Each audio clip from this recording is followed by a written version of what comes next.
Yeah, what's good, YouTube? It's your boy, Only One KDB, and I'm back with another video. In today's video, we got the harsh truth about Caitlin Clark. Now, I haven't done I don't even think I've ever done a WNBA video in a day in my life. Oh yeah, I did the Angel Reese video. How good is Angel Reese actually, or some shit like that. But yeah, man, I should have wore my Angel Reese hoodie, man. Y'all already know I'm an Angel Reese fan, man. She from Baltimore. You already know I gotta support my Baltimoreans. Now, Caitlin Clark, do I like her? I mean, she good. I ain't gonna lie. I ain't gonna hate. She good. I ain't gonna lie. But her fans is insufferable. I can't stand her fans. Y'all better not come on here saying no goofy ass shit. I'm telling y'all getting blocked. If you say anything out of line, you getting blocked. So I'm just letting y'all know up front. Well, we about to get to the video, man. If y'all new to the channel, make sure you like, share, and subscribe. Hit that notification bell so you get notified when I drop another banger. Make sure y'all smash that like button because it helps me get into the algorithm. And let's get it, man. Let's see the harsh truth about Caitlin Clark. Let's get it. I'm interested to see what he's gonna say in this video. Oh yeah, shout out to JX, my high roller. Let's get it, baby. Some athletes are good. Some athletes are great. But very rarely does an athlete make such an impact that they begin to transcend their sport. You know, those times where an athlete is creating so much buzz that people who don't even follow the sport know their name. These athletes hardly ever come around. But when they do, you know something special is going on. Growing up, I used to skate, so... Oh yeah, and by the way, my hoop roller, my bad, I forgot your name. But like, bro, I don't want to hear no Angel Reese slander. I know this your video. You my guy. You my guy. I'm going to start reacting to more of your videos, man, because I've been hearing about you and shit. You've been popping up on my recommends. But, no Angel Reese slander, please. Just talk about Caitlin Clark and Caitlin Clark only. I don't want to hear about no Angel Reese slander, she this shit. Because y'all be hating on Angel. We ain't about to get into that. Of course, I know who Tony Hawk is. But my mom also knows who Tony Hawk is. In a sport that tends to only retain the most die-hard fans, Usain Bolt was so incredible that he became a household name. And it also helped that his name sounds like he was destined to be the fastest man of all time. Ask the average person to name any golfer, and they'll instantly say Tiger Woods, followed by no one else. There are very few athletes that reach this level of popularity, where they almost single-handedly lift their sport to new heights. And right now, women's basketball is home to an athlete that may just be next in line to be one of these transcendent athletes. Caitlin Clark has only been in the WNBA for one season, and she is already the face of the league, drawing in more fans, viewers, money than ever before. But it hasn't come without harsh criticism, some of it targeted at the disproportionate admiration and attention being given to just one player, and some of this criticism claiming she simply isn't nearly as dominant as we are led to believe, a product of the sports media machine pushing their golden child. Is Caitlin Clark really as good as advertised, or have her talents been over? All right, let me answer that question for y'all, because I be watching the WNBA, because most of y'all probably don't even watch it. Y'all just watch highlights and shit, so let me break it down for you. Caitlin Clark is a great player.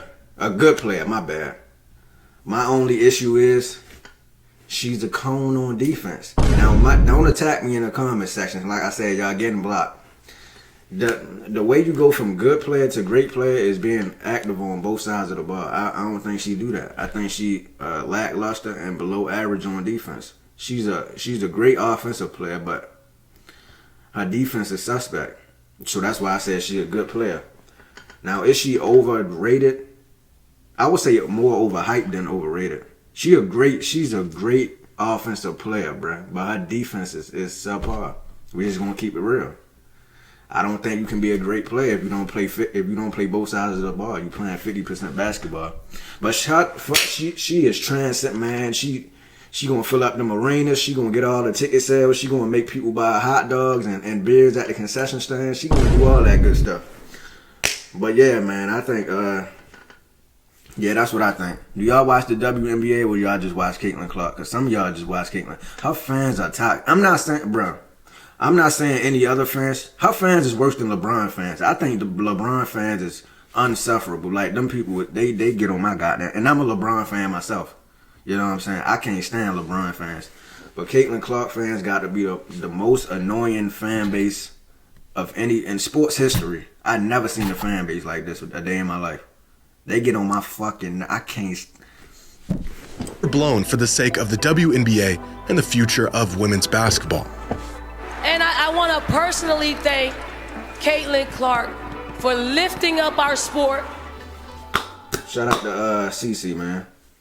Today's video is sponsored by DraftKings. goodness! Football season is here, and my partners at DraftKings are ready to make your Sundays even better. Right care now, about all new DraftKings. customers who bet just $5 will instantly get accomplish something completely unprecedented. Throughout the game, they drew in nearly 19 million viewers, a Damn. number that shattered every NCAA women's record, exceeded the viewership of any men's tournament game over the last half-decade, and even surpassed every single NBA Finals game since 2018. The game was a groundbreaking spectacle, with people who had never even tuned into a single basketball game in their life turning on the TVs to see who would be crowned champions. The majority of this flocking attributed to one player, Caitlin Clark.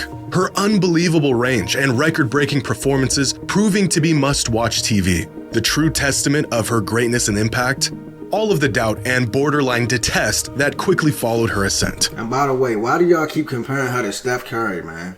Like, she can shoot the long, she can shoot from deep. Don't get it fucked up. But just because you see somebody shoot the long ball, that don't mean they automatically Steph Curry. This how you can tell the casual basketball fans from the real. But now I'm a casual, but like, bro, I know just because you can shoot from three, that don't make you Steph Curry. Like, I feel like she more Steve Nash than Steph Curry. I don't think she's Steph Curry, bro. I think she more of like Steve Nash and shit like that. But people just be saying Steph Curry because she can shoot from like 30 feet and shit. Some fans and players, both past and present, questioning if her talents would translate to the next level and if the horde of fans she inspired would follow. They did.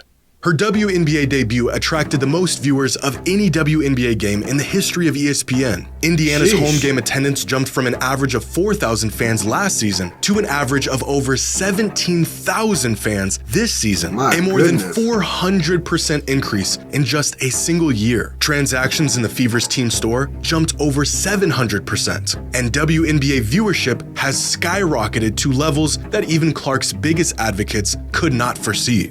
Game 4 of last year's WNBA Finals drew in more viewers than any WNBA game over the last. Oh yeah, I feel like this one thing I don't like about Caitlin Clark fans too. They feel like they gotta pull everybody down just to lift her. Like, they feel like they gotta bash everybody and disrespect everybody just to like uplift her. Like, that shit is so annoying. Like, you can show respect to the other players without trying to downplay them. You know what I'm saying? They always do that shit. They in their minds, everybody else suck, and Caitlin Clark is just the greatest basketball player to ever touch the planet. That's what I'm telling you, that's what Fever fans be thinking. Like, I said Fever fans. Well, Fever fans is Caitlin Clark fans. If we being real, the same shit. Tomato, tomato, potato, potato. 2 decades. Shout out to with Angel Wilson 700 too for winning the unanimous MVP. I know she just got eliminated. She failed the 3-peat, but being like 3-peating is hard. Winning back to back is hard, let alone 3 in a row. But she won the unanimous MVP. So shout out to Angel Wilson. Shout out to Angel Reese too, man. Season 2 Angel about to be scary, man. I'm telling you, I guarantee you she averaged like at least 20 and 12 next year. and 28,000 fans tuning in for the game, living up to the hype as one of the most anticipated games in the history of the league. This season, there were 22 regular season games that eclipsed that mark, 21 of them drawing in over 1 million viewers. Damn. Even crazier, 18 of those 22 games featured Caitlin Clark and the Indiana Fever. But the most revealing evidence of the now dubbed Caitlin Clark effect is the fact that WNBA viewership has nearly caught up with NBA viewership in 2024. On ESPN, NBA games averaged 1.56 million viewers this past season. WNBA games averaged 1.2 million viewers, a number that was inconceivable just a couple years ago. But Caitlin Clark's soaring popularity has been a point of contention for many fans of the WNBA, frustrated that in a league that is bursting with talent right now, it's all just being overlooked for the poster child of women's basketball.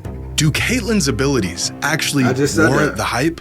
In just her rookie season, Caitlin broke over a dozen league and franchise records, including the WNBA's single-season assist record. She set the record for the most assists in a single game. She received the most All-Star votes of any player in WNBA history, set a new league record for double-doubles by a guard in a single season, scored the most points of any rookie in league history, and became the first rookie in WNBA history to put up a triple-double. Just this past week, it was announced that Caitlyn made first team All-WNBA, which makes her the first rookie to make first team All-League since Candace Parker did it 16 years ago. Turns out those awe-inspiring performances from her days in college did in fact translate to the pros. Because even against the best defense in the world, she is pretty much an offensive cheat code. Throughout her rookie season, with points and assists, Clark generated 45.2% of all points produced by the Indiana Fever. For perspective, she has a larger offensive load than every single player in the NBA last season, outside of Luka Doncic. And Yo, that's a great comparison. Like, she resembles Luka a lot, man. Both of them is great offensive players and don't play no defense. Now, I'm not saying that to be for. This is not a bash Caitlin Clark video, man. Caitlin Clark is amazing, but I'm just saying, like, they both play 50% basketball. Ain't nothing wrong with that. Well, there is something wrong with that, but like, she can work on her defense. I believe she gonna be better on defense in year 2. Best believe. You know what I'm saying? She got stuff to work on. Everybody got stuff to work on. Even the greatest of the greatest players got shit to work on. So ain't nobody perfect at all. But I'm just saying, 38.3, 38.3. That's crazy, man. She got a crazy offensive load. She be doing great shit, bro. I ain't gonna lie. Can you play the video, guys? A rookie. But to really understand Caitlyn's unparalleled offensive prowess, here are the 200 most productive offensive seasons in WNBA history on a scale of points generated per game. And among these seasons, you'll find the greatest players in the league's history. Lisa Leslie, Tamika Catchings, Cheryl Swoops, Candace Parker, and Angel McCoughtry have tons. And by the way, Caitlin Clark fans, stop calling Cheryl Swoops a hater. She is not hating on that girl, man. Just because she don't say the greatest, she the greatest basketball player ever. She the greatest WNBA player to ever come into the league, and she the greatest thing since Michael Jordan. Ain't nobody saying that shit, bro. Like, just because she don't like praise her to the highest degree, that don't mean she hating on her, bro. Why y'all? That's of seasons littered throughout this chart. Climb towards the top and you'll find seasons from Asia Wilson and Cynthia Cooper. But with 4 of the top 10 most productive offensive seasons in WNBA history is Diana Taurasi, her 2006 campaign being the best of them all, producing 33.9 points per game. Damn. And then there's Caitlin Clark, who is already the most potent offensive player in the history of the WNBA. She way up there, golly. Her rookie season. Women's hoops has never seen a player like this. And as absurd as her numbers are, how she puts up these numbers is just as incredible. Here are the players who attempt the longest three-pointers on average in the NBA last season, with Trae Young leading the league with the deepest three-point attempts with an average distance of 27.94 feet, and Damian Lillard and Stephen Curry just a shade closer. Despite it still being worth the same amount of points, the longest shooters in the NBA are stepping 4 feet outside the three-point line on their attempts. But even amongst the deepest shooters in the world, Caitlin Clark is on her own island, because throughout the 2024 regular season, her average three-point distance was 28.1 feet, which is not only further than any player in the NBA and in the WNBA, it is a whopping 6 feet out from the WNBA three-point line. Has Caitlin Clark been worth all the attention and hype that has engulfed her over the last 2 years? Yeah, I'd say so. She didn't just have a successful rookie season. She had one of the best rookie seasons in recent basketball history. And this isn't just to her benefit, but the benefit of the entire WNBA. Because the seismic boost in the WNBA's popularity this season is not limited to those turning on the games to see what she'll do next. It can also be found in the fans actually showing up to the games. Looking at a chart of the average attendance of WNBA games since the inception of the league in 1997 will tell you a story of a league that has seen their fair share of good days and bad ones. In 1997, there were only 8 WNBA teams, all with really healthy attendance numbers due to the excitement of a new women's league. Oh, y'all heard when they first started the WNBA, like, they used to give out tickets. Like, you should just go to a WNBA game for free. Man, the league has changed a lot, man. It's crazy. The league quickly expanded to 16 teams with a handful of teams emerging as fan favorites, like the Washington Mystics, the Phoenix Mercury, and the LA Sparks. But with a massive league expansion came a nearly equal retraction, many teams folding along the way, such as the Soul, Fire, Miracle, and Sting. But it wasn't until COVID where the league's once steady fan base was wiped out. In 2020, there were no fans in attendance due to COVID protocols, and when play resumed in 2021, attendance was at an all-time low, a number that has been quickly rising in the few years since the pandemic, but has specifically seen an explosion this season, where for the first time, league attendance the casual fan has been a seemingly insurmountable task. Caitlin Clark has defied the odds by not only drawing in new fans for her and her team, but rising the tides for the entire league. This is completely unprecedented, at least in the WNBA it is. But there was a time when the NBA was facing similar struggles until a pair of players showed up and changed everything. After the success of the Celtics, Larry Bird and Magic Johnson. Now it's Angel Reese and Caitlin Clark. Anybody got a problem with me saying Angel Reese, you know where to find me at. You know what I'm saying? I think Angel Reese is a great player, and she gonna wind up being a Hall of Famer, and she gonna win more rings than Caitlin Clark. Anybody got a problem with what I'm saying? Like I said, you know where to find me at. You know, you can get in the comment section, you can say what you want to say, but keep it respectful. If you get disrespectful, you getting deleted. Simple as that. I'm gonna turn you to an emoji. I'm wiping you off the comment section. You know? But yeah, let's continue, man. In the 1960s, the NBA's growth in popularity had come to a grinding halt in the 70s. The league had a rampant drug problem, an emerging rival league known as drug problem. They was on drugs in the NBA. Now I didn't know nothing about this. ABA. What the hell? Let's continue. I keep pausing this shit and keep talking. Keep your head in the game, Kevin. God damn, quit pausing this. ABA was picking up steam, and the NBA didn't really have a face to propel the league into the next decade. Jerry West was on his way out. Kareem was incredible, but he didn't really have the personality or charm that fans gravitate towards. Bill Walton's prime was cut short due to injuries, and many fans felt Julius Erving's introduction to the league after leaving the ABA in 1976 was a bit short of what was advertised. Many games were lucky to see even half capacity in attendance. Many teams were losing money. The NBA had fallen to a, quote, second-tier sport behind the NFL, MLB, and NHL. All of this culminating to the point where some networks infamously had NBA Finals games on tape delay in the late 70s due to low ratings. The league was in desperate need of a generational, transcendent superstar. Lucky for them, they got two.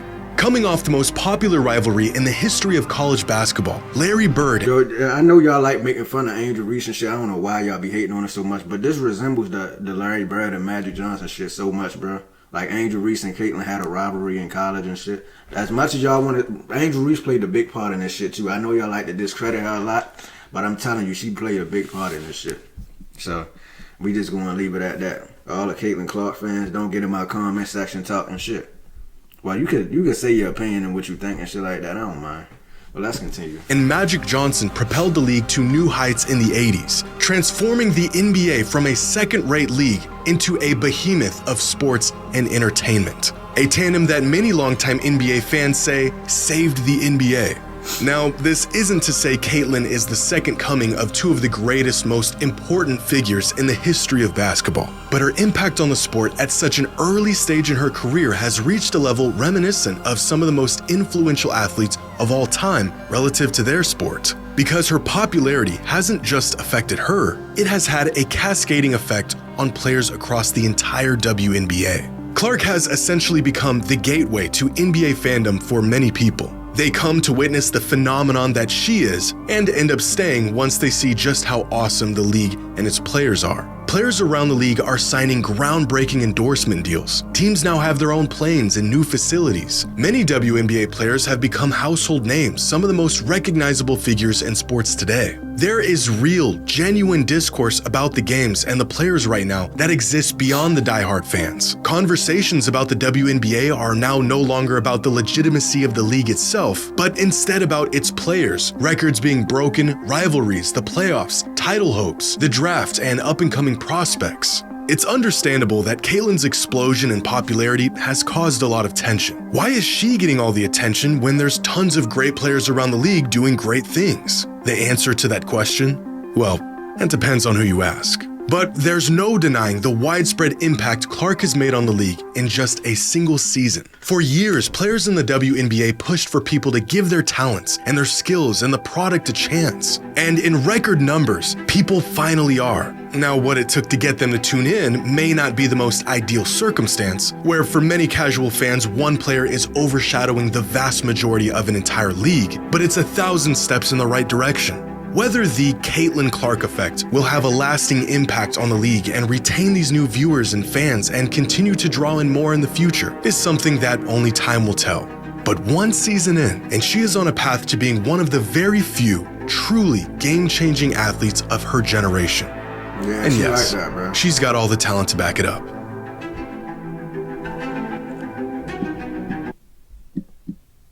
Saying I think Caitlin Clark is a good player. I just think she need to like work on her defense a little bit. But other than that, man, she's a good player, man. But anyway, like I was saying, I like Caitlin Clark. I just don't like her fans. Y'all don't come over here and talk and shit. I'm not these YouTubers who pander to y'all just to get y'all to click on my video. Me personally, I could give two shits about y'all clicking on a video and liking it and all that. Well, I want y'all to like it, but like if you got a problem with what I'm saying, then I don't give a fuck. It is what it is. But we about to get out of here. Make sure y'all like, share, and subscribe. Hit that notification bell so you get notified when I drop another banger. I'm not about to pander to y'all. I be seeing YouTubers and shit just be anti-Angel Reese and pro Caitlin Clark just to get views, and cause they know like her fan base is crazy. They gonna come over here and support them and shit. They basically shaking their ass for cash, if I'm being real. I'm not about to do that. So if you're mad, you're mad. Like, I don't give a damn. But we about to get out of here, man.